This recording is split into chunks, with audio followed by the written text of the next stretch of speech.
ಜಟಾಪಟಿ ನಡುವೆಯೇ ಸಿಎಂ ಸಿದ್ದರಾಮಯ್ಯ ಹಾಗೂ DCM DK Shivakumar ಒಟ್ಟಿಗೆ ಒಂದೇ ವೇದಿಕೆಯಲ್ಲಿ ಕಾಣಿಸಿಕೊಂಡಿದ್ದಾರೆ.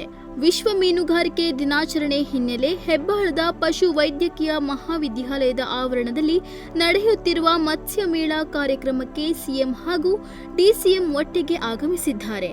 ಅಲ್ಲದೆ ಮತ್ಸ್ಯ ಮೇಳದ ಸ್ಟಾಲ್ಗಳನ್ನು ಜೊತೆಯಾಗಿ ವೀಕ್ಷಿಸಿದ್ದಾರೆ. ಒಂದೇ ವೇದಿಕೆಯ ಮೇಲೆ ಅಕ್ಕಪಕ್ಕ ಕುಳಿತಿರುವ ಸಿಎಂ ಡಿಸಿಎಂ ಗುಸುಗುಸು ಮಾತನಾಡಿದ್ದಾರೆ.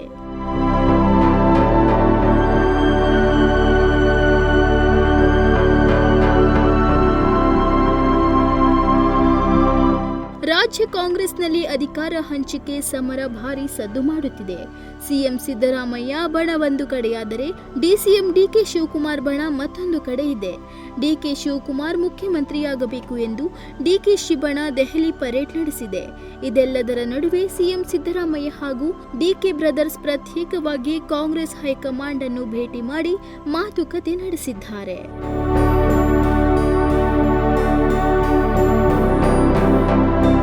ಸಂಸದ ಅಧಿವೇಶನದ ಸಂದರ್ಭದಲ್ಲಿ ಎಲ್ಲ ನಾಯಕರು ಒಟ್ಟಿಗೆ ಸೇರಲಿದ್ದು, ಆ ಸಂದರ್ಭದಲ್ಲಿ ನಾಯಕತ್ವದ ವಿಚಾರದ ಬಗ್ಗೆಯೂ ಚರ್ಚಿಸಲಾಗುವುದು.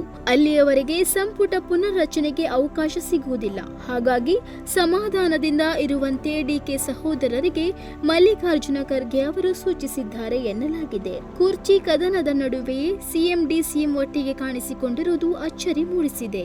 Nudisiri news desk Honnavar.